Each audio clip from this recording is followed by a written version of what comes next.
जवानी की रेल कहीं छूट न जाए। बड़े खुश लग रहे हो भैया। तनाव ना रहे तो जीवन का असली मजा आता है। जब से मैंने नसबंदी कराई है कोई डर ही नहीं रहा। पर मैंने सुना है कि नसबंदी के बाद कमजोरी हो जाती है। अरे सब बकवास है। मैं तो कहूँ कि ताकत और बढ़ जाती है, क्योंकि नसबंदी कराने के बाद गर्भ ठहरने का खतरा बिल्कुल नहीं रहता और तुम खुलकर आनंद ले सकते हो। इसमें वक्त और खर्च भी। अरे भैया, न चीर न फाड़ और आधे घंटे में छुट्टी। किसी भी स्वास्थ्य केंद्र में मुफ्त में नसबंदी की जाती है। भैया तब तो मैं भी चला।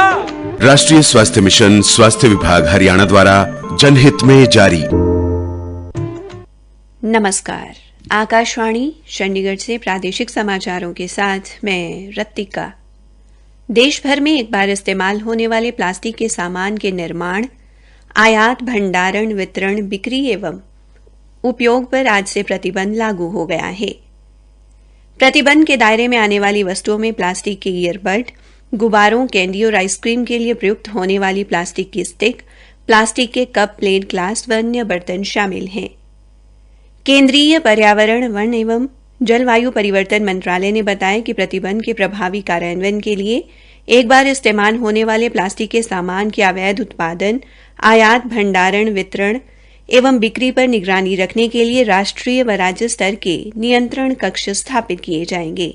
आकाशवाणी से 7:40 पर प्रसारित होने वाले कार्यक्रम सुर्खियों में भी एक बार इस्तेमाल होने वाले प्लास्टिक के विषय पर परिचर्चा की जाएगी। केंद्र सरकार ने भारतीय स्टेट बैंक को आज से 10 जुलाई तक अपनी 29 अधिकृत शाखाओं के माध्यम से चुनावी बॉन्ड जारी करने और भुनाने के लिए अधिकृत किया है। केंद्रीय वित्त मंत्रालय ने बताया कि चुनावी बॉन्ड जारी होने की तारीख से 15 दिन के लिए वैध होंगे। वैधता अवधि की समाप्ति के बाद चुनावी बॉन्ड जमा करने पर किसी भी प्राप्तकर्ता राजनीतिक दल को कोई भुगतान नहीं किया जाएगा। केंद्र सरकार ने जुलाई सितंबर तिमाही के लिए लघु बचत योजनाओं पर ब्याज दरों में कोई बदलाव नहीं किया है। केंद्रीय वित्त मंत्रालय ने कहा कि वित्त वर्ष की दूसरी तिमाही के लिए विभिन्न लघु बचत योजनाओं पर ब्याज की दरें पहली तिमाही के लिए अधिसूचित दरों के अनुसार ही रहेंगी। रक्षा मंत्री राजनाथ सिंह ने भूतपूर्व सैनिक अंशदायी स्वास्थ्य योजना के लिए दवाओं और अन्य उपभोग्य सामग्रियों की खरीद के लिए बढ़ी हुई मौद्रिक सीमा को मंजूरी दी है। उन्होंने प्राधिकृत स्थानीय दवा की दुकानों से आपाती, जीवन रक्षक और अति आवश्यक दवाओं की खरीद के लिए मौद्रिक सीमा 100% तक बढ़ाने को मंजूरी दी है।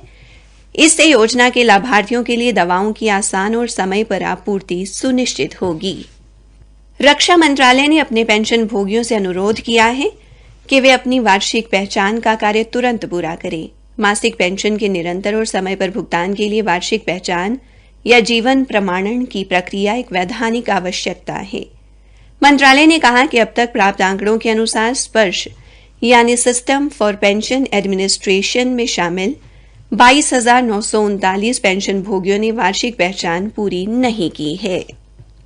हरियाणा के कृषि एवं किसान कल्याण मंत्री जयप्रकाश दलाल ने कहा कि किसानों को परंपरागत खेती की बजाय बागवानी को प्राथमिकता देनी चाहिए। इससे किसान गेहूं और धान की अपेक्षा अधिक मुनाफा कमा सकते हैं।